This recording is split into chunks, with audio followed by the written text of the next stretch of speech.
Bueno, por allí la información, pero tras la información vamos a analizar, no nosotros por cierto, un poco esta situación, si es sorpresa, si no es sorpresa, qué es lo más relevante de este resultado, más allá del hecho de ser el presidente más joven que llega a la primera magistratura en Ecuador, y para ello recurrimos con mucho gusto a Claudio Fantini, periodista y analista internacional. ¿Qué tal, Claudio? El abrazo a la distancia como siempre.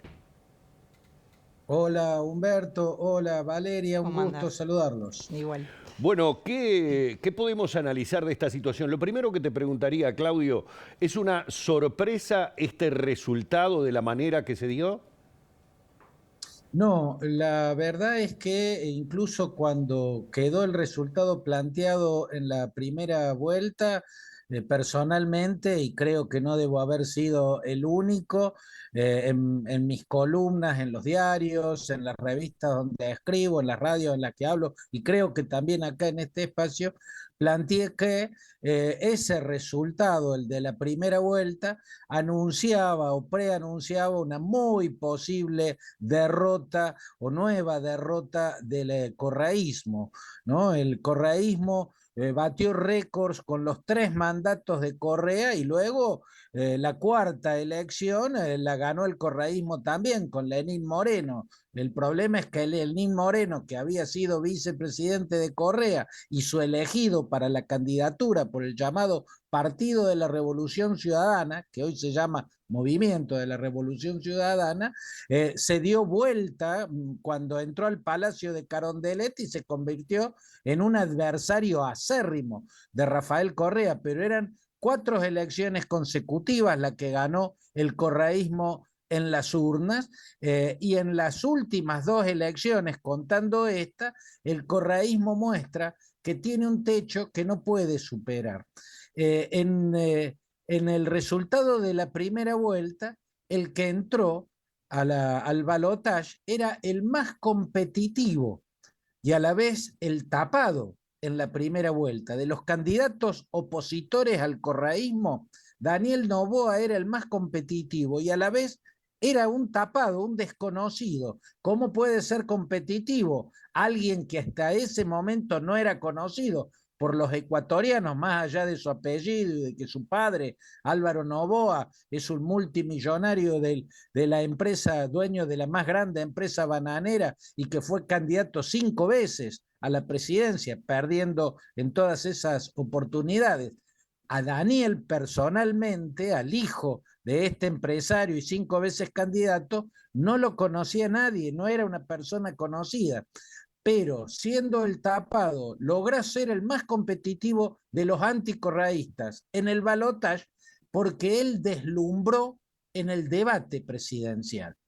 En el debate presidencial claramente mostró un desnivel muy grande que lo ubicaba muy por encima de Luisa González, que era la candidata de Correa, una mujer joven también, tiene 45 años y fue varias veces ministro, siendo muy jovencita, ocupó cargos importantes, no ministra, pero secretarías importantes en las presidencias de Rafael Correa. Y de los otros candidatos, Jacu Pérez era una persona muy conocida, Zurita no, pero el asesinato de Villavicencio, de Fernando Villavicencio, que era el postulante de esa fuerza política, bueno, le dio mucha visibilidad a ese partido. El desconocido era Daniel Noboa. Sin embargo, fue tanto más lúcido, tanto más claro, tanto más convincente que los demás candidatos en el debate presidencial, que fue quien quedó posesionado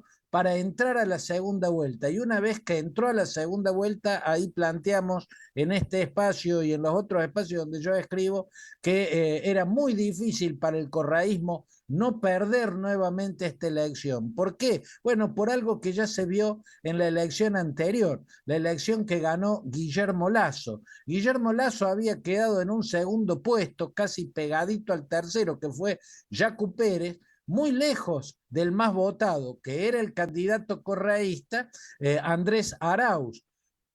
El tema es que Andrés Arauz estaba en su techo, ¿no? Y quien entrara a la segunda vuelta a competir contra el candidato del expresidente Rafael Correa, seguramente le iba a ganar, porque ahí se veía que era mayoría, lo estaban señalando las encuestas, los ecuatorianos que estaban en una posición totalmente crítica al correísmo y al liderazgo de Rafael Correa, que lleva años exiliado en Bélgica.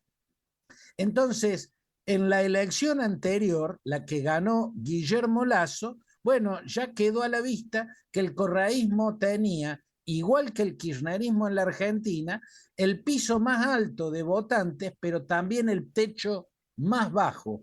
Por lo tanto, quien entra a los balotajes a competir contra el propio Daniel Correa, Rafael Correa, o un candidato puesto por el dedo de ese expresidente, tiene grandes chances de ganar. Bueno, eso se ha repetido en esta oportunidad, es una señal más de decadencia o de debilidad, de eclipse, de crepúsculo en esa vereda donde está Nicolás Maduro, donde está Evo Morales, donde está Cristina Kirchner, se los ve retroceder. Y bueno, en este caso fue en Ecuador, donde un candidato muy joven dio el batacazo de llegar a la presidencia, lo que 5 veces había intentado su padre y jamás había podido hacer. Claudio, te agradecemos por hoy. Veremos cuánto puede hacer Noboa en estos 15 meses que le quedan en su breve mandato de presidente y vamos a seguir analizándolo, por supuesto. Te agradecemos por hoy.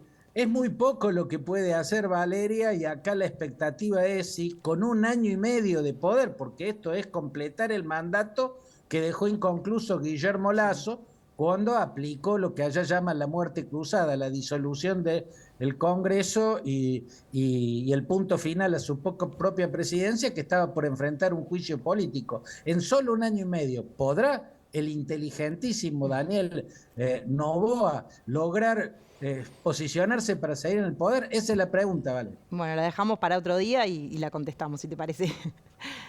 Gracias por Abrazo hoy, Claudio. grande. Abrazo.